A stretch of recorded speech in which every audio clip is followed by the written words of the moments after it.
Yeah. Now. Well, I'm so glad that we can do this again. Why don't you introduce yourself and share what you do and how you came to do what you do?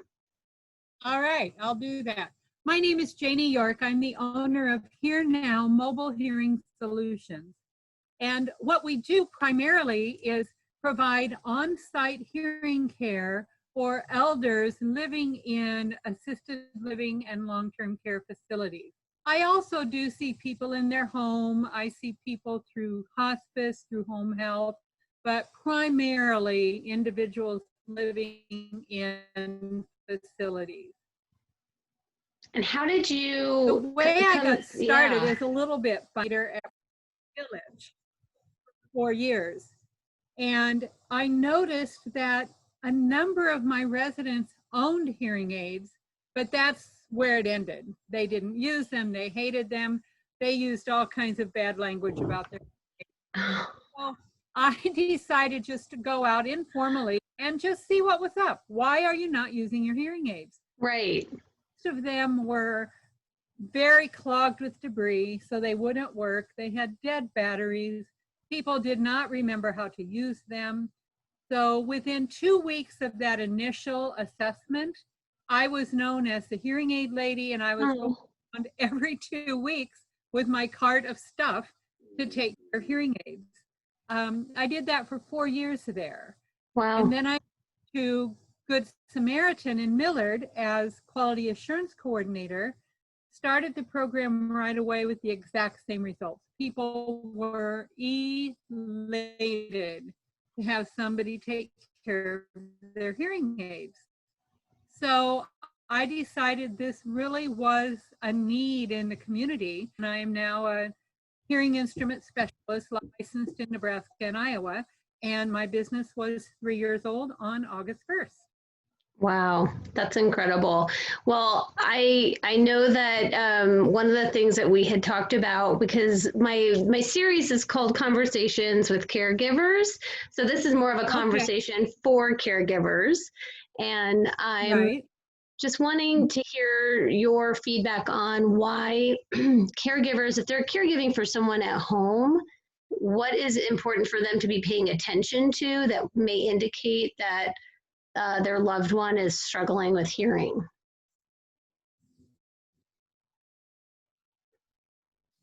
So first of all, if their loved one does not wear a hearing aid and they don't seem to be hearing or understanding what they're saying, a couple things can be going on.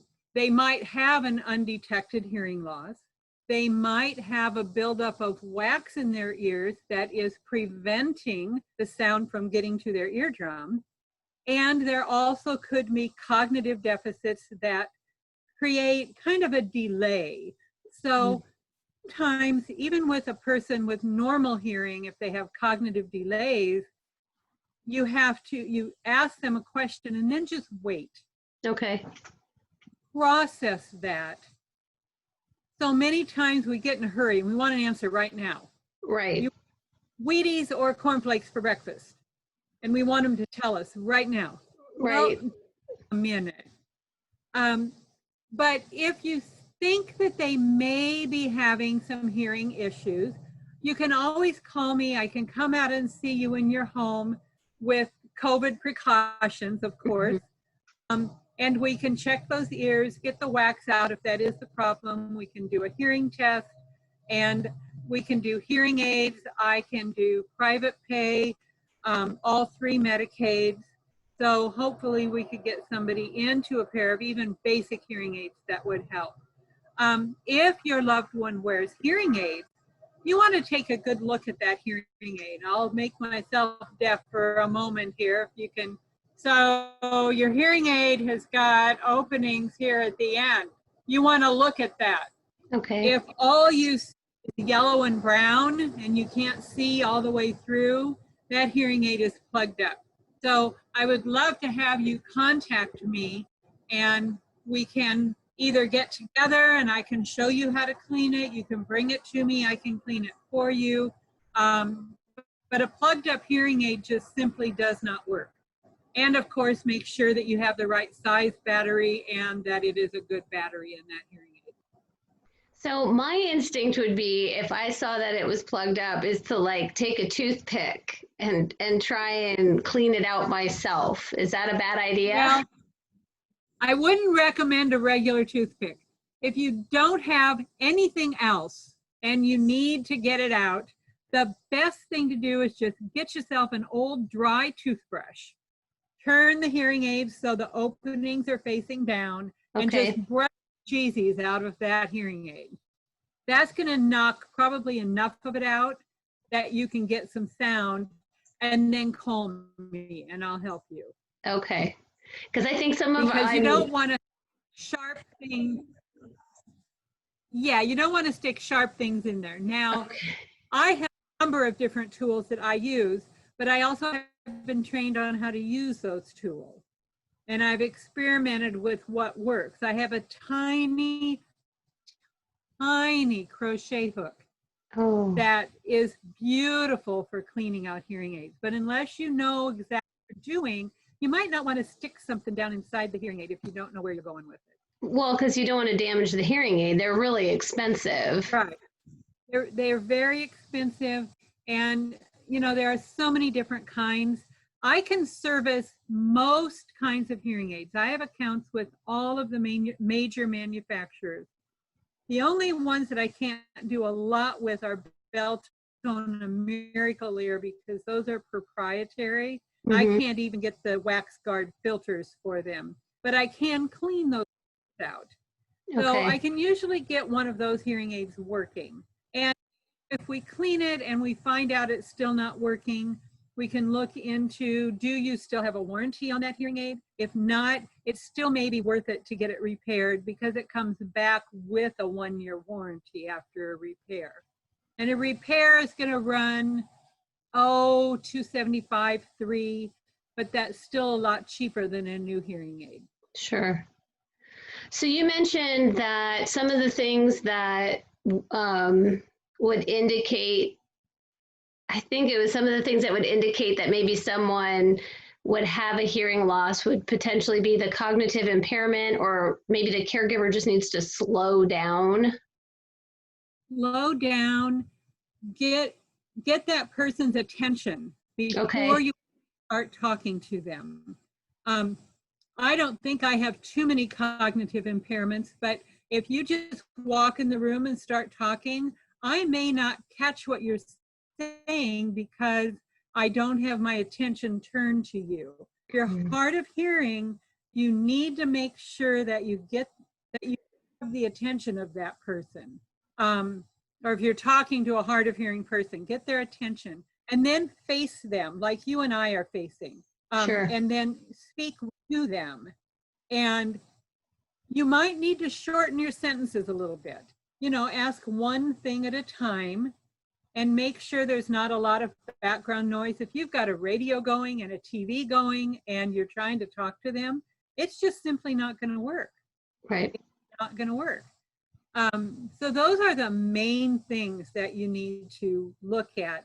And of course, now, so often we're talking through a mask. Yes. Causes even more problems. A medical mask or a cloth mask, you can lose up to about 4 decibels of volume. Wow. With an N95, it's 12 decibels.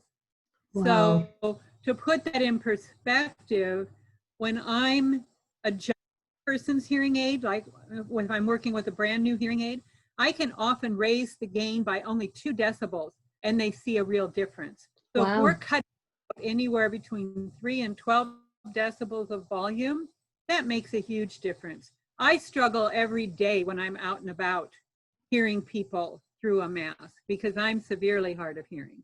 So really, enunciation of your words is very important too. That's very important. And try to be especially careful with soft sounds, S's and CH, T's, D's, those kinds of letters get mixed up all the time. And people get really embarrassed if they answer a question completely off of what was asked. I know I've done it a million times myself. So, you know, something that does help with the masks is wearing a clear panel mask or a full face clear mask. That makes lip reading possible. And whether people know it or not, they do lip read when they're hard of hearing. Sure. So that makes a big difference. And those are available for purchase on your website, correct? Yes, they are. Yes, So they are. how would people get a hold of you if they're in state or in the Omaha area? And if they're out of state and they're taking care of someone at home and maybe they just have additional questions? They can call me at 402-880-3938. You could also text at that number. My daughter calls my phone a rock because I don't answer it very often. Or you can go to my website, herenowsolutions.com. My email is janie@herenowsolutions.com, and I will send all that to you. Okay, perfect. Well, thank you for your time. I think this will be really helpful. I'm in a couple caregiver support groups online, and just some of the reoccurring themes is, you know, people are having to repeat themselves a lot, or their family member is saying, what? So I think just having a resource and some basic information on, you know, making sure you have their attention, being in front of them, slowing down a little bit, and then ways to really see if the hearing aid. Pardon? Yeah.